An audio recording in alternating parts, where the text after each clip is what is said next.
Alors, nous allons poursuivre cette séance donc, sur féminisme et matérialisme par l'intervention de Chloé Jacquesson.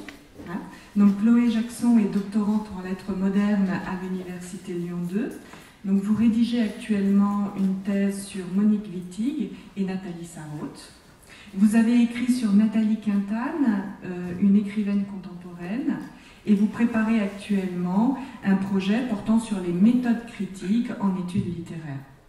Votre intervention portera donc sur les matérialismes de Monique Wittig à travers une analyse du langage qui devrait nous conduire au-delà des catégories de sexe.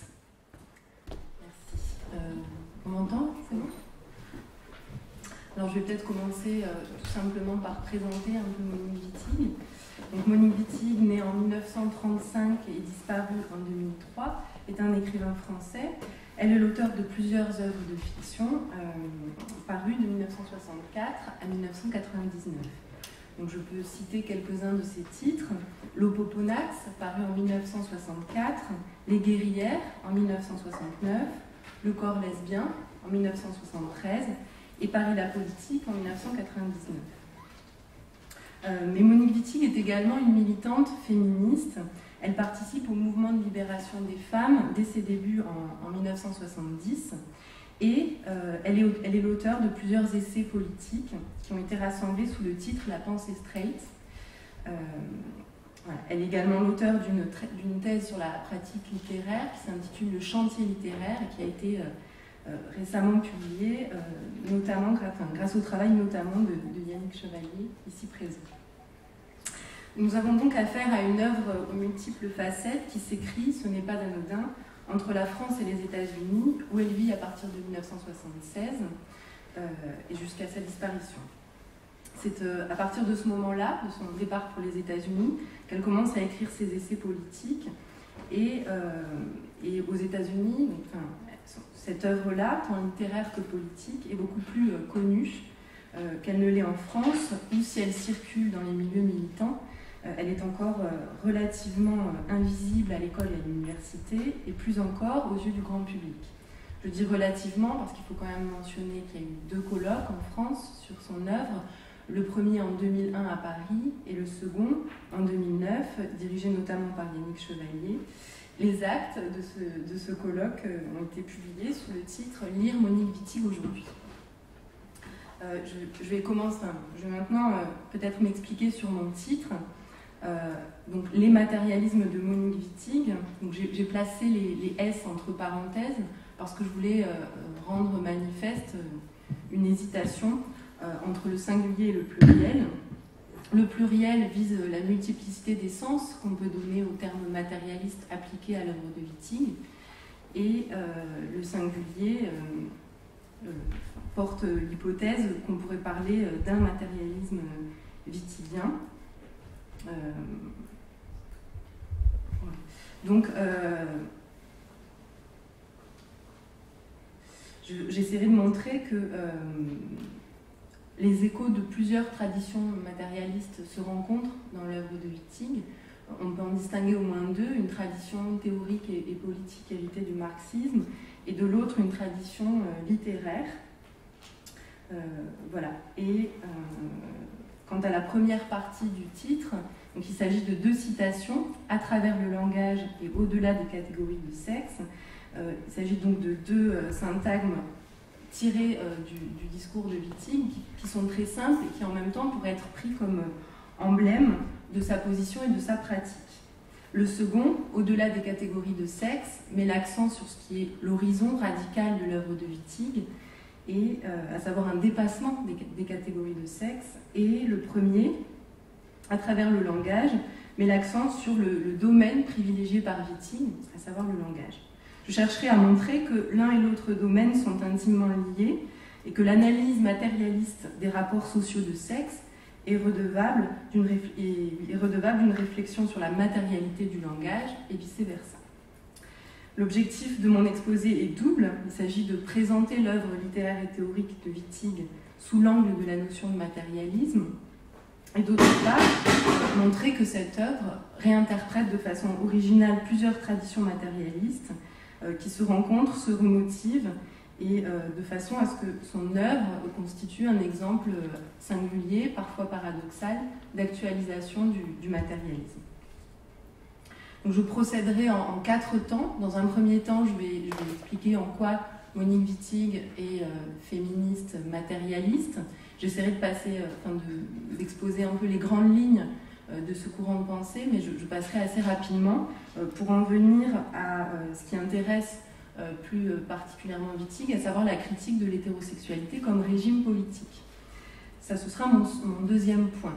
Dans un troisième temps, j'en viendrai à l'approche matérialiste des discours et, et du langage chez Monique Wittig. Et enfin, quatrième temps, une position matérialiste en littérature. Voilà. Donc, mon premier point, Monique Wittig, féministe matérialiste.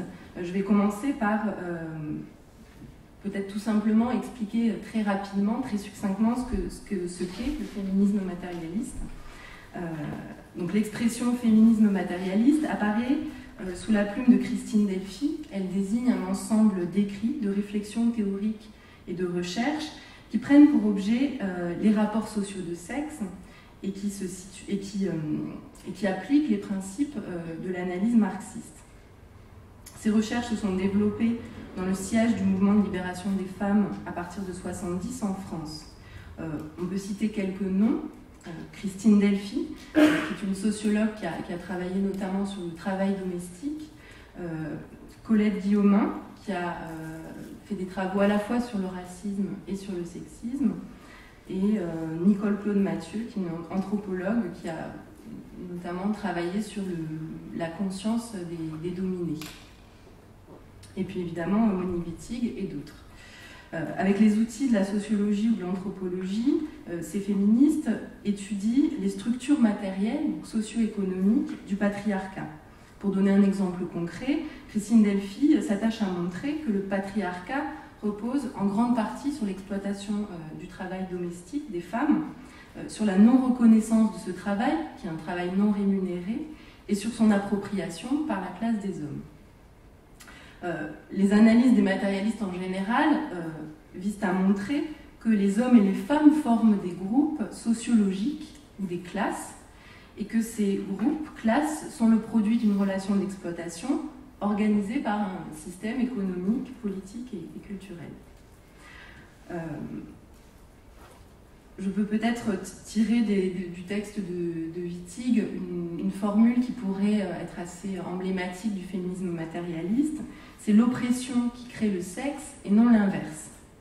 Sur le plan idéologique, les matérialistes défendent l'idée que les discours sur la féminité, sur le féminin, sur la spécificité ou la différence féminine sont en fait des discours d'auto-justification du pouvoir patriarcal.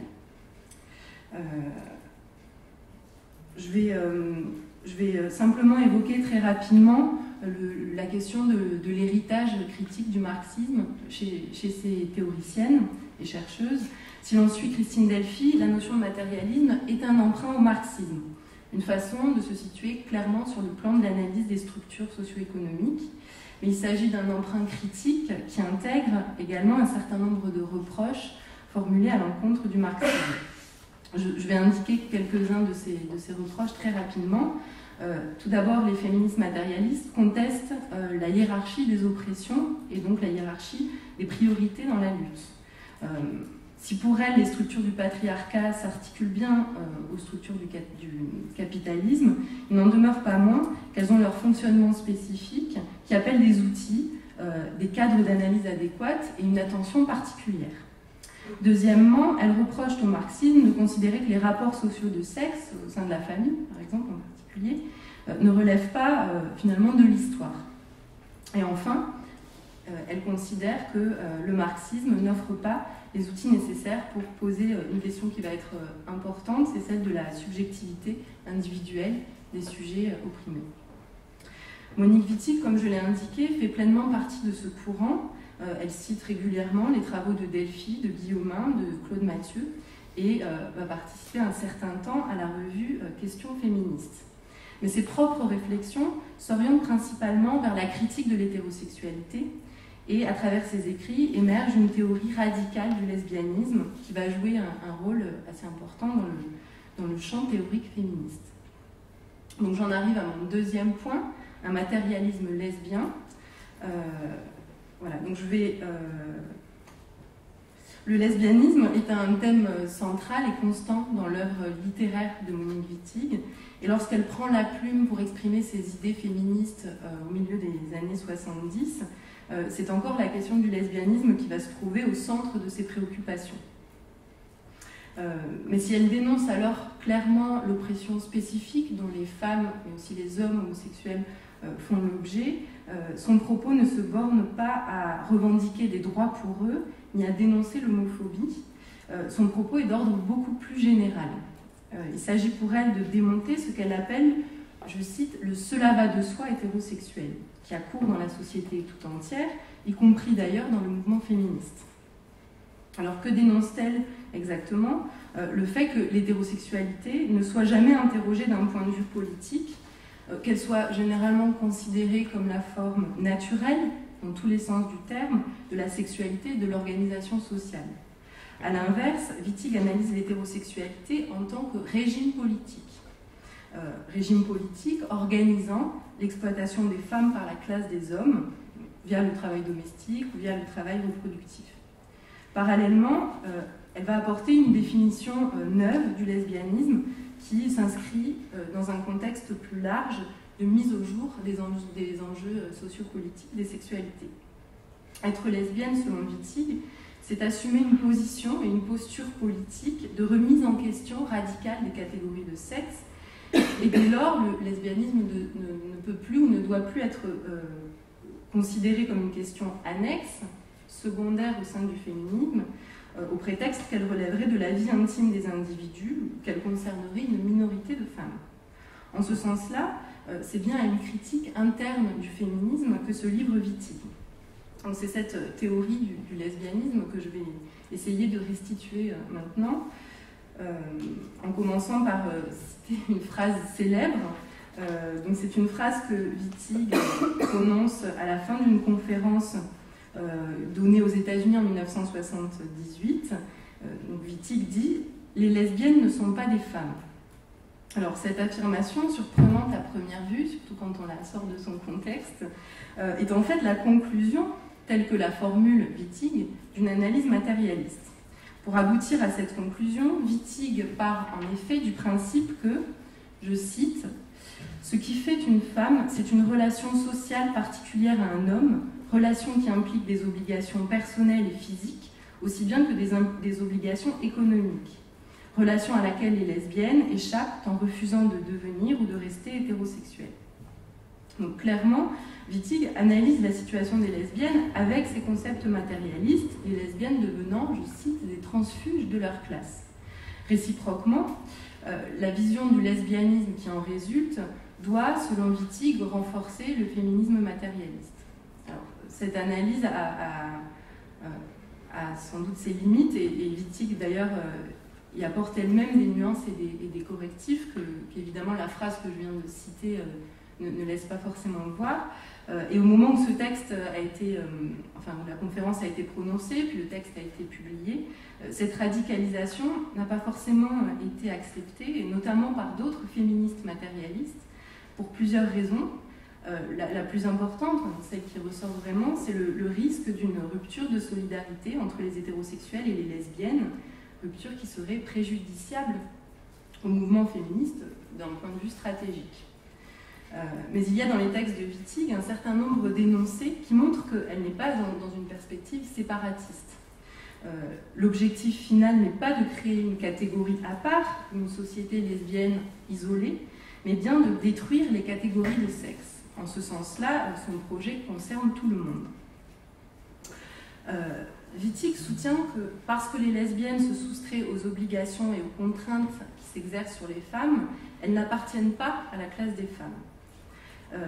Elle invite par ailleurs également les lesbiennes à ne plus s'identifier à la femme. Alors, la femme, elle l'écrit en plaçant un tiret entre l'article et le nom, c'est-à-dire à se dissocier d'une imagerie du féminin ou de la féminité. Or, si les lesbiennes ne sont pas des femmes, il est évident qu'elles ne sont pas non plus des hommes, puisque suivant l'analyse matérialiste, être un homme, ce serait appartenir à une classe qui exploite une autre classe. Les lesbiennes sont donc pour Wittig au-delà des catégories de sexe. Je vais lire un morceau de phrase qui va dans le sens. Lesbienne est le seul concept que je connaisse qui soit au-delà des catégories de sexe, entre parenthèses, femme et homme. Donc c'est tiré de la pensée straight. Alors singulièrement, Wittig parle ici de concept. Donc en tant que figure conceptuelle, la lesbienne semble pour elle dotée d'une puissance critique. Elle permet d'imaginer, au moins théoriquement, une définition de la personne humaine qui ne serait pas inféodée aux critères du sexe. Alors, cela ne signifie pas qu'on aurait affaire à des individus asexués ou asexuels, mais tout simplement que les individus ne seraient pas immédiatement distribués dans deux catégories bien distinctes et hiérarchisées.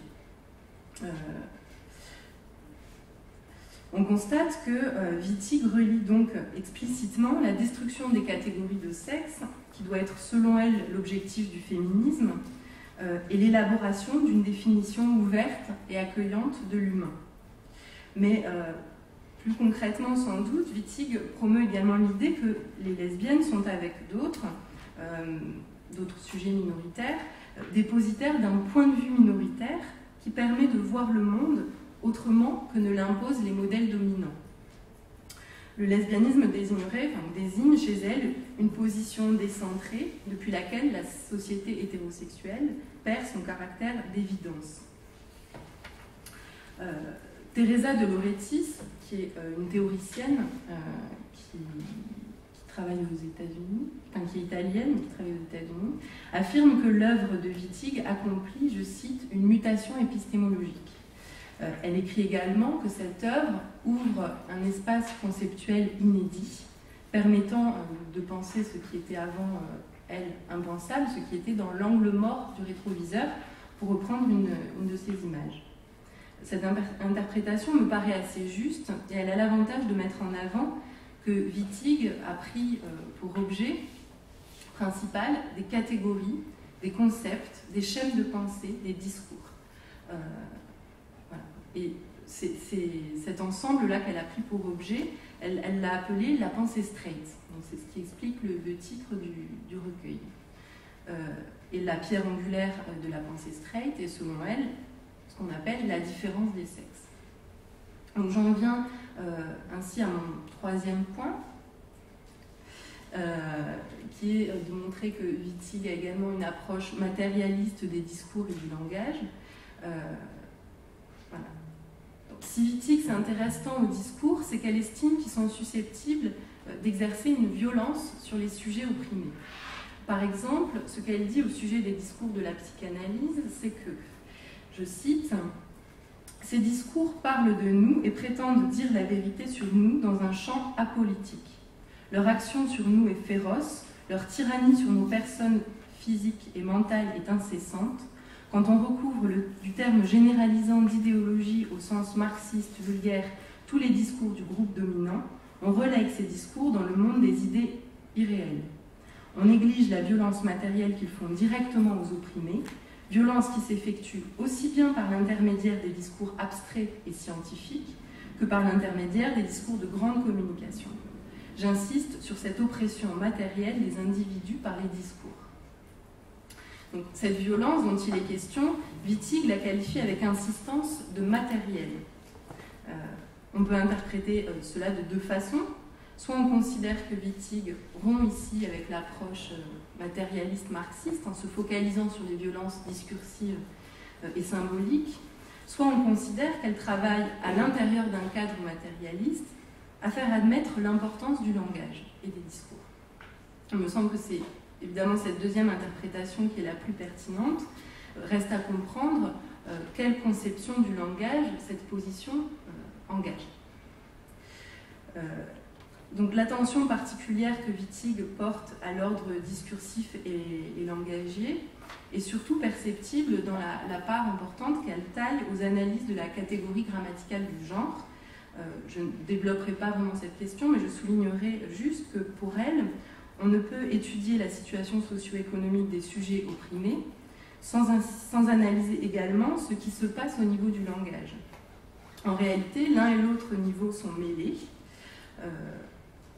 En tant qu'écrivain, Wittig, comme d'autres d'ailleurs, est animé par la conviction que ce que nous appelons le monde, et qui inclut bien entendu la réalité sociale, est informé par les mots.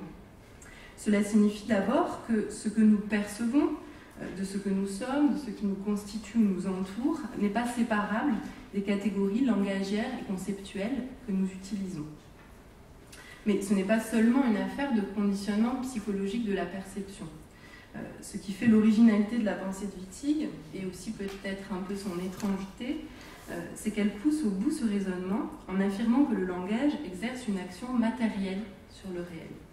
Elle le dit avec une très belle formule, qui est en même temps un peu énigmatique.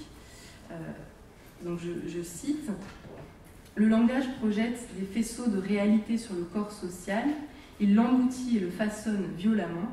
Les corps des acteurs sociaux, par exemple, sont formés par le langage abstrait aussi bien que par le langage non abstrait.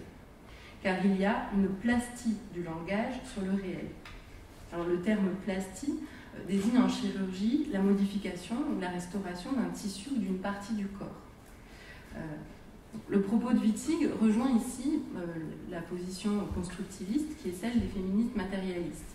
Pour celle-ci, le corps, y compris et peut-être surtout le corps sexué, est toujours façonné par des forces sociales.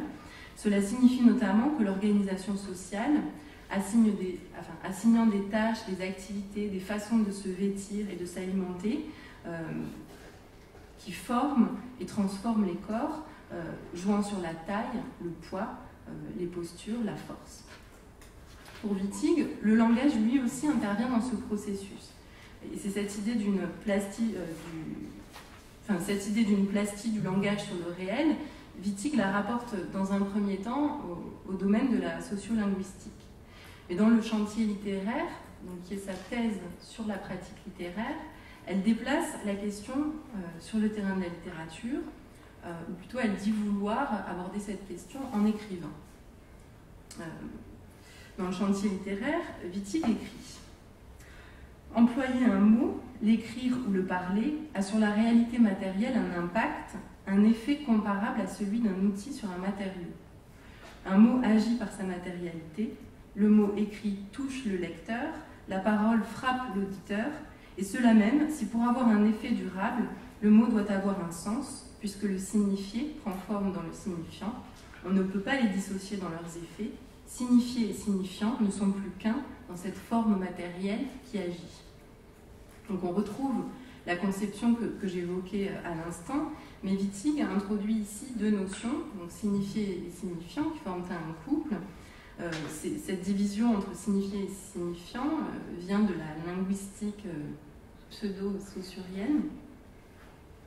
Alors rapidement, le signifiant, c'est donc la forme sonore et graphique du signe, et le signifié, c'est son contenu conceptuel, en gros sa définition, telle qu'on peut la trouver dans un dictionnaire.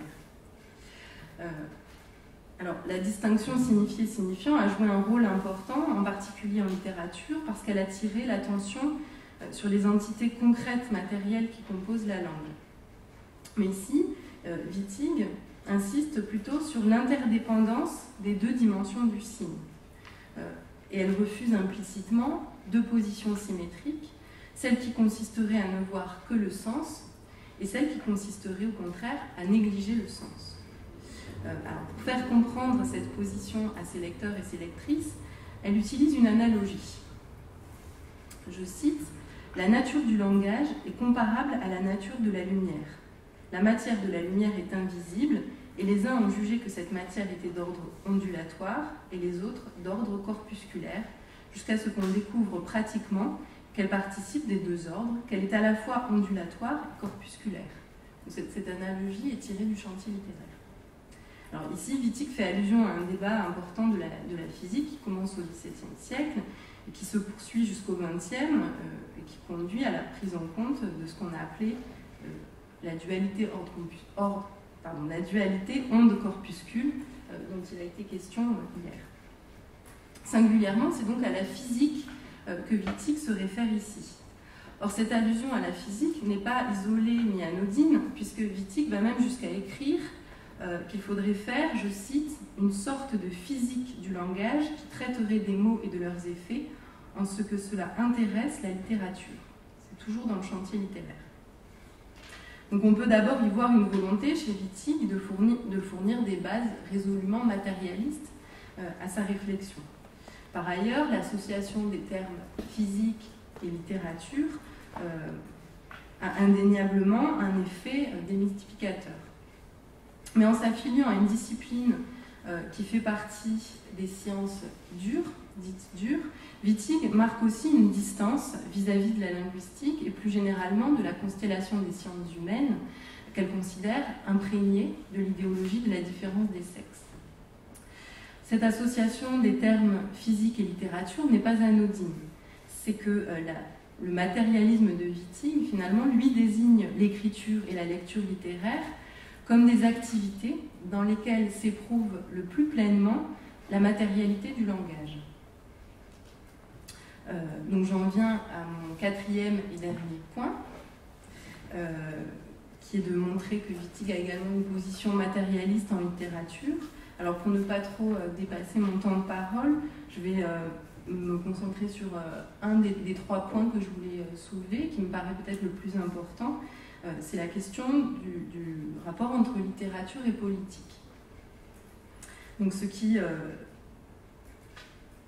donc Wittig, en tant qu'écrivain, va insister sur le travail de la forme, des formes stylistiques, ainsi qu'un certain nombre d'écrivains auxquels elle se réfère, notamment les écrivains du Nouveau Roman. Mais ce qui singularise Wittig par-dessus tout, c'est qu'elle s'attache à penser le lien entre son matérialisme langagier et l'action politique. Alors je vais simplement donc faire quelques remarques. D'abord, pour Wittig, le sens politique d'un texte ne se réduit pas à une idée qu'on pourrait résumer ou reformuler. On peut prendre l'exemple des Guerrières ou encore du Corps lesbien. Ces deux textes, de 69 et 73, sont manifestement porteurs d'une intention politique liée à une revendication féministe et lesbienne.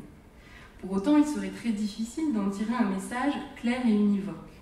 À la lecture, on est plutôt frappé par le fait que ces textes sont étranges parce qu'ils mobilisent des formes stylistiques peu communes et parfois déroutantes à la lecture.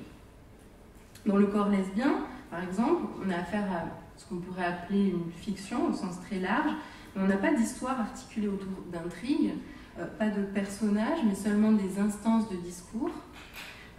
On a également la présence d'une thématique amoureuse et érotique, mais en même temps qui refuse un vocabulaire idéalisant les émotions et les corps au profit d'un lexique scientifique indifférent au partage entre ce qui est poétique, enfin au partage admis entre ce qui est poétique et ce qui ne l'est pas.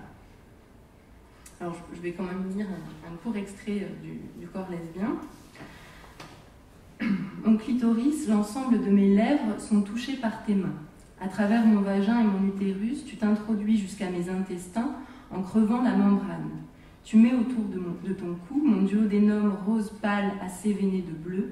Tu déroules mon intestin grêle jaune. Ce faisant, tu parles de l'odeur de mes organes mouillés. Tu parles de leur consistance. Tu parles de leur mouvement. Tu parles de leur température. Alors en quoi ces choix qu'on peut apercevoir dans cette citation peuvent être lus de façon politique. Si on s'en tient à cette question du vocabulaire, le choix de Wittig prend le contre-pied de l'idéalisme des codes du lyrisme amoureux et ce faisant met en déroute, au moins pendant le temps de la lecture, les représentations admises de l'amour des femmes et des lesbiennes. Pour Wittig, rechercher des façons de dire déroutantes, c'est bien dérouter des façons de voir dominantes. C'est donc à un premier niveau, c'est à ce premier niveau que la littérature peut donc agir, non en portant des messages, mais en déstabilisant ou en détruisant les formes qui sont constitutives des représentations, des clichés, des croyances. Donc j'avais d'autres petits extraits à lire et puis d'autres remarques à faire, mais je vais peut-être en venir directement à ma conclusion. Dans ma conclusion, je voulais évoquer rapidement les lectures critiques qui ont été faites de son œuvre et souligner que les termes matériel, matérialiste, matérialisme sont récurrents dans ce discours critique. Mais ils ne nous donnent pas pour autant une image identique ou stable de l'œuvre wittigienne, bien au contraire. Car ces matérialismes de Wittig, que j'ai essayé de présenter, ne sont pas seulement multiples, ils sont aussi soumis à débat et on décèle parfois un parti pris matérialiste, là où d'autres traqueront au contraire un résidu d'idéalisme. Alors, c'est vrai que les positions de Wittig sont parfois paradoxales. Il a pu lui être reproché de nourrir une conception élitiste de l'écriture et de l'écrivain en mettant l'accent de façon trop forte sur l'expérimentation formelle au détriment de la facilité à lire ces textes. Beaucoup s'accordent également à dire que Wittig a surévalué le pouvoir de ce qu'elle appelle la littérature au prix d'un aveuglement peut-être sur l'institution littéraire et son fonctionnement. En ce sens-là, elle aurait été trop peu matérialiste. Il me paraît difficile de trancher, mais il y a une chose qui me paraît incontestable, c'est que Wittig est matérialiste, mais que son matérialisme est fragilisé en certains points par des tensions, des hésitations, des paradoxes, et il me semble important de souligner que ces tensions sont aussi à la mesure des difficultés, de la difficulté des questions qu'elle a soulevées, et à travers ces tensions se manifestent sans doute les inquiétudes politiques, intellectuelles, qui ont été celles de Wittig, mais qui, plus largement, ont aussi travaillé le féminisme depuis les années 70 et aussi traversé les pratiques littéraires dans la seconde moitié du XXe siècle. Voilà, je vous remercie.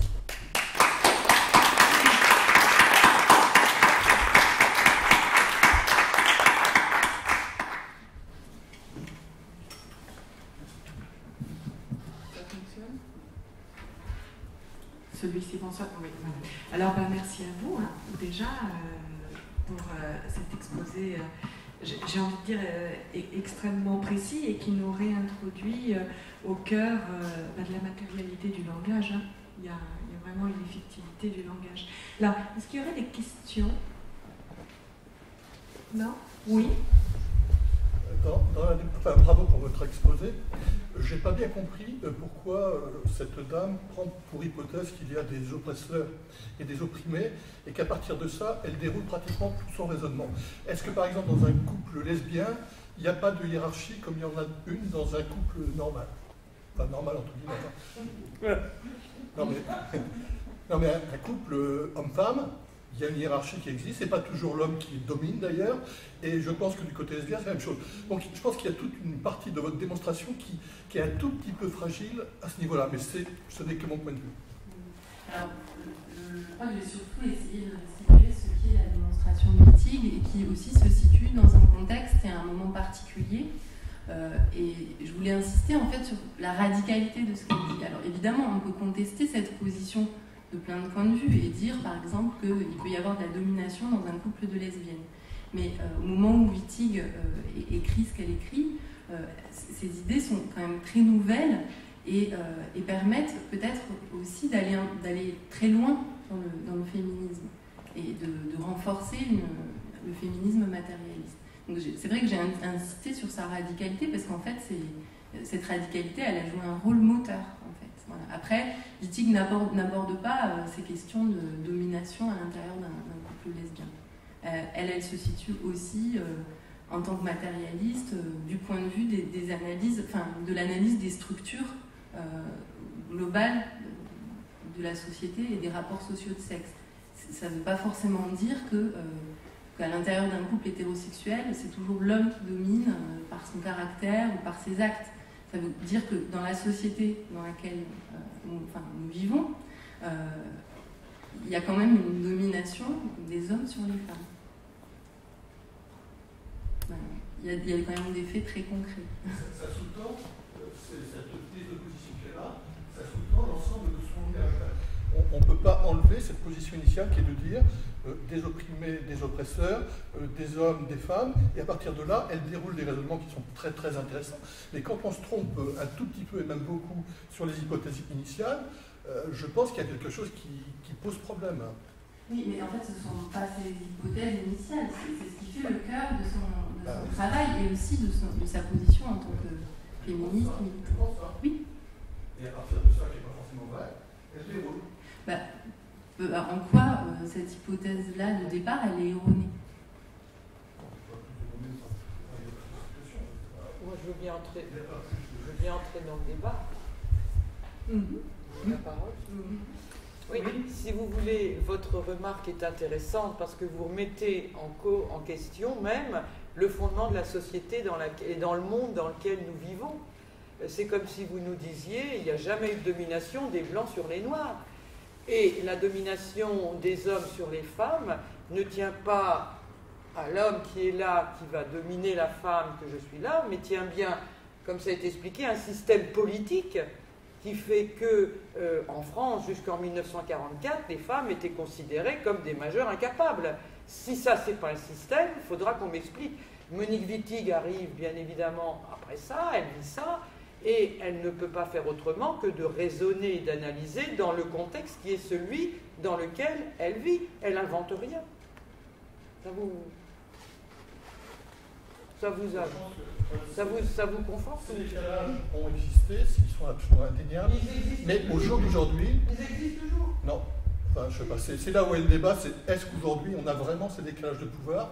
Personnellement, je ne pense pas. Regardez à l'Assemblée nationale française, combien il y a de femmes? Vous savez, il y a 27% de femmes en France. Pour combien de femmes dans la société? 51%. Trouvez l'erreur. Si ce n'est pas un système de domination, il faut qu'on m'explique, mais peut-être que je ne comprends pas tout. Notre image, pour continuer, c'est à l'intérieur des ménages, on prend tous les ménages dans le monde, quels sont les éléments dominants dans les ménages actuellement? 80% des tâches domestiques sont faites par les femmes. Ce n'est pas une question de domination intellectuelle, une domination pas le fait de faire, le fait d'avoir un pouvoir sur les choses. Oui. Qui domine dans une maison individuelle? Est-ce que c'est pas plus souvent les femmes que les hommes, sachant que les hommes ont peut-être un rattrapage du pouvoir qui se fait dans la société, peut-être, mais qu'on ne peut pas faire des cases comme ça dépendantes. Il y a des éléments, il y a des endroits où les femmes sont dominatrices. Et moi, j'ai en tête une liste de gens que je connais, où je mets en première ligne, comme élément dominant d'un couple, la femme. Et je ne critique pas, hein. Je dis simplement, je constate que dans beaucoup de couples, à titre, disons, au niveau du foyer, mais ce qui est peut-être très bien d'ailleurs, hein, mais qu'on ne dise pas que la femme n'est pas présente en domination dans certains secteurs. Ça me paraît absolument pas vrai. Au foyer. Ah bah oui, non mais attendez, c'est... Le foyer, c'est une domination. Dans le secteur social, c'est évident que les femmes sont dominantes. Par exemple. Dans l'éducation nationale, sortant du foyer, vous avez une présence dominante de la gente féminine. Pourquoi? Voilà, tout ce qui est relation à la personne, on y a mis les femmes. Et les femmes y vont. Mais ce n'est pas une relation de monsieur à madame, c'est un système. Prenons le système dans son ensemble, et s'il y a autant de domination côté femme que homme dans tous les compartiments de la société, on pourra dire qu'il n'y a pas besoin de se lever pour dire nous les femmes on va se défendre, ou nous les hommes on va se défendre, parce que bientôt ça ne va pas tarder, il va falloir qu'on fonde le MLH. Parce que on est... Non mais il est en train de se passer des choses très fortes. Dans les pays du Nord, Norvège, Danemark, Suède, on cherche des hommes pour les élections, parce que les hommes ils sont partis ailleurs. Il va falloir y penser en France dans quelques siècles. Sauvons les hommes. Moi je dis, sauvons les hommes. Oui, moi je vous remercie de votre exposé. Bon, je vais une question beaucoup moins brûlante. Moi je serais curieux, je ne connaissais pas du tout Monique Wittig, je découvre donc, et je serais curieux de savoir comment elle est reçue aux États-Unis actuellement. Enfin bon, en France, moi je sais pas, j'avoue que je connaissais pas, mais aux États-Unis, tout ce qui est de l'ordre du monologue du vagin, tout ça, est-ce qu'elle a fait des petites filles, si j'ose dire, ou on n'en parle pas? Aux États-Unis, en tout cas dans le monde académique, certainement, son œuvre est beaucoup plus connue. Son œuvre littéraire, mais aussi théorique, est un peu considérée comme un classique. Et notamment, ce qui a a peut-être contribué à ça aussi, c'est qu'elle fait l'objet, que son œuvre fait l'objet d'un chapitre dans le Trouble dans le genre de Judith Butler. Et donc c'est aussi un contexte aux États-Unis où il y a un vrai développement des études de genre qui permet aussi de recevoir. C'est ça que je posais la question aussi. Et on peut, c'est ça, des noms biographiques, pourquoi elle est partie aux États-Unis alors, c'est lié, sans doute, c'est une hypothèse, mais c'est sans doute plus complexe et il y a d'autres raisons qui sont entrées, mais pour des raisons politiques essentiellement, parce qu'elle est entrée en. D'abord parce qu'elle a. Elle a été exclue ou s'est sentie exclue en tant que lesbienne à l'intérieur du mouvement féministe, et puis il y a eu également des dissensions au sein du féminisme matérialiste. Entre celles qui ont, comme Wittig, qui ont accordé une importance majeure au lesbianisme et celles qui, justement, ont fait des accusations de séparatisme, et ça aboutit notamment à la dissolution du groupe Questions féministes, qui était aussi qui était le collectif d'une revue, en 81. Merci, bravo. Oui. Oui, moi, je me souviens du contexte politique dans lequel était paru le Poponax et les guerrières. Et très vite, ça avait soulevé des oppositions très importantes. Et je pense qu'une des raisons pour lesquelles elle n'est pas restée en France, c'est que son œuvre a fait l'objet d'un blocage et d'un rejet très important. Et finalement, la preuve, c'est qu'elle est peu lue en France, alors que je crois qu'elle est plus lue ailleurs. Là, je voulais vous poser une question plus précise. Pendant le débat, là, je suis plutôt d'accord avec Monique Lemoine, mais est-ce qu'il n'y a pas une difficulté, quand on veut faire un féminisme matérialiste, à utiliser de manière, je dirais, un peu schématique les catégories de Marx? Parce que est-ce que ça a un sens, par exemple, de parler de la classe des hommes et de la classe des femmes? J'ai du mal à appliquer le terme de classe à la division sexuée de l'humanité, quoi. Et pour continuer la question, je pense que Monique Wittig, elle est partisane de l'indifférence des sexes, c'est ça, hein, que les notions de masculin et de féminin soient dépassées, en quelque sorte. Est-ce que c'est pas pousser quand même un peu loin le constructivisme? Parce que je veux bien admettre que le corps est une construction sociale, et ce matin on parlait de plusieurs types de corps. Il y avait le corps naturel, le corps social, le corps fantasmé, le corps rêvé, etc. Moi je suis plutôt des pommiers, et je ne suis pas un constructiviste radical, même si je sais bien qu'on n'en est pas homme ou femme, mais qu'on le devient. Mais... Alors, juste avant que tu répondes, parce que je pense qu'on va avoir une question qui va avec. La précédente question, c'est si la lesbienne est au-delà du sexe, elle n'est donc plus femme, comment peut-elle être féministe et appartient plus à la classe des femmes? C'était en fait un peu aussi le sens des critiques des autres féministes matérialistes qui ont vu dans cette position en fait le risque d'une rupture à l'intérieur de la classe des femmes. Et du coup, ça met en question évidemment l'utilisation même du mot féminisme. Tu veux intervenir? Oui, c'est ça.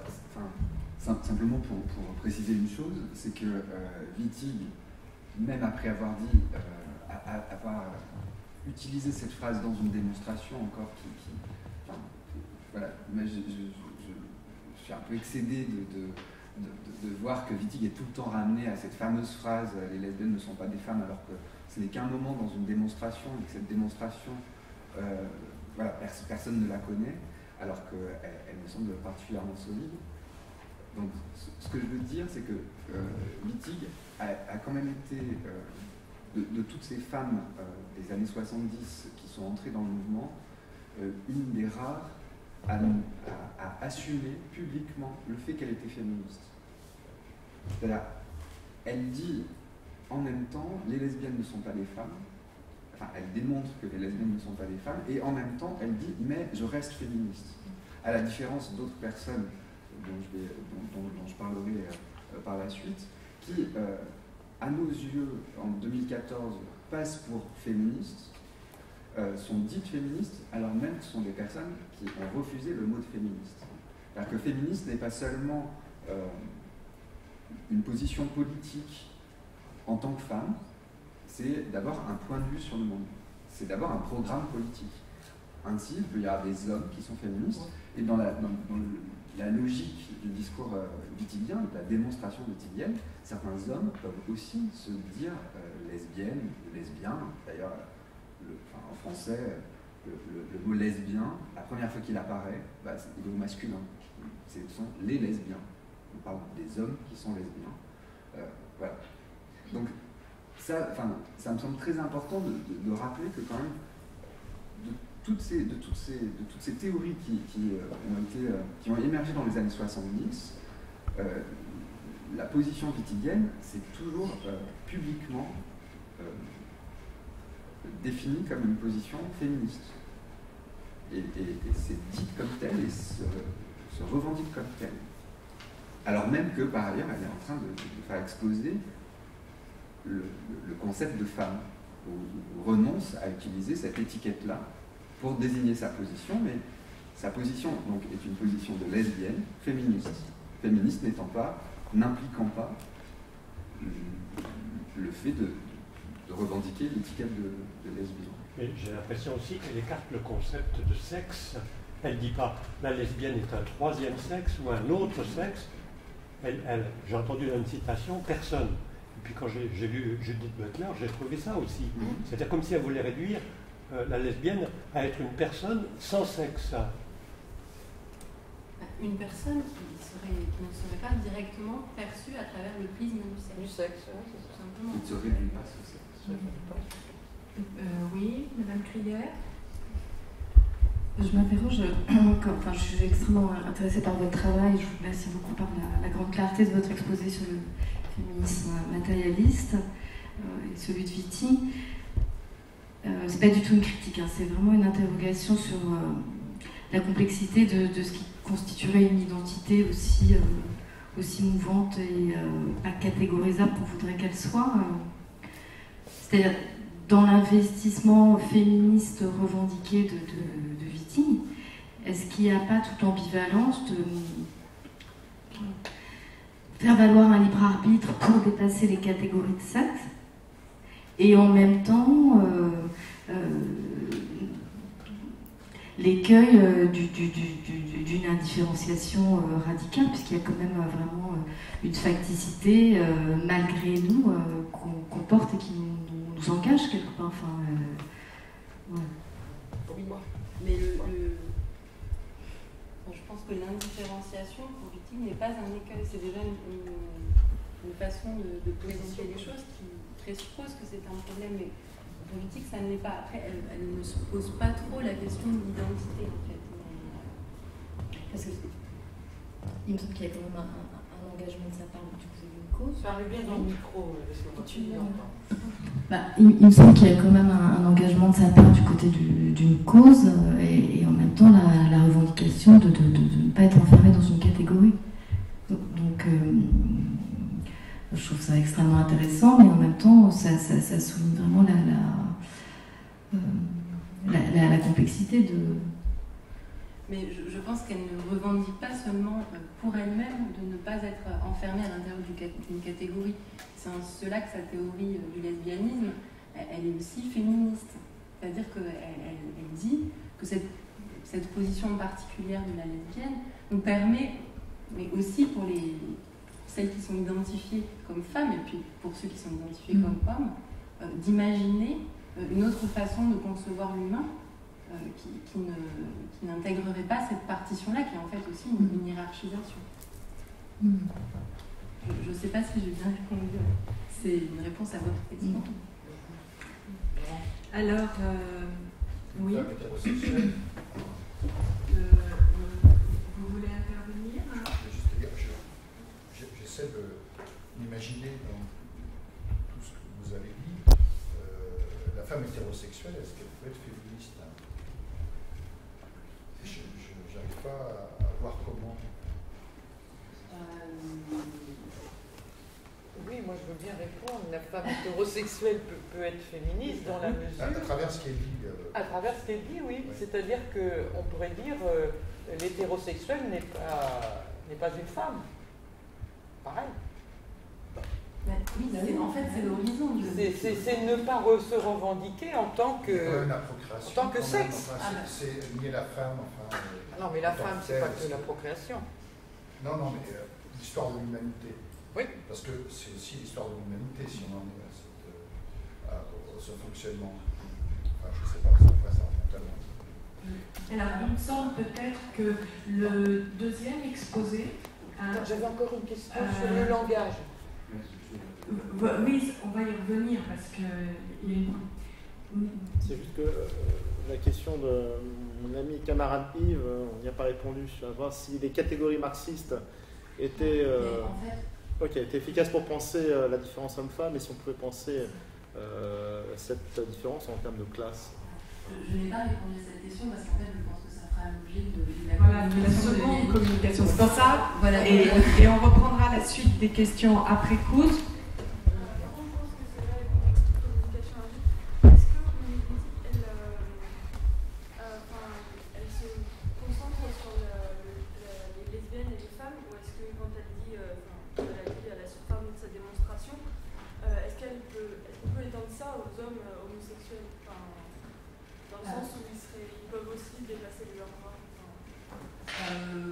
Oui, en fait, à plusieurs reprises, elle parle des femmes et des hommes homosexuels.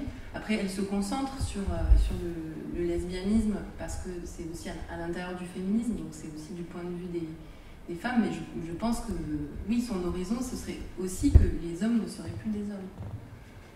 Enfin, j'ai bien répondu, c'était une question. C'est vraiment une question qui touche au symbolique. Je crois que là, le problème qu'on a, c'est qu'on est en train de confondre le réel et le symbolique. Son attaque, il me semble, elle est de montrer comment le langage, justement, nous ramène à un réel. Et donc, le langage du réalisme, c'est aussi des structures économiques, sociales, de travail. Là, plus spécifiquement, c'est l'écrit, quoi. Enfin, c'est ça. Il y a un travail sur la façon dont on parle. Qui nous identifie. Et donc, c'est là où elle dit, attention, il faut savoir entendre que le langage est capable de nous amener dans un ailleurs. Voilà. Et de nous amener à nous penser différemment, c'est-à-dire hors des catégories des sexes, qui sont traditionnellement véhiculées par un langage. C'est pourquoi elle cherche à créer une nouvelle forme stylistique pour qu'on puisse s'exprimer. Et passer, faire un saut au-delà de cette stigmatisation par le mot, par la langue. Mais je m'avance et j'aimerais laisser la parole, parce que d'après moi, il répondra beaucoup mieux que moi, à Yannick Chevalier.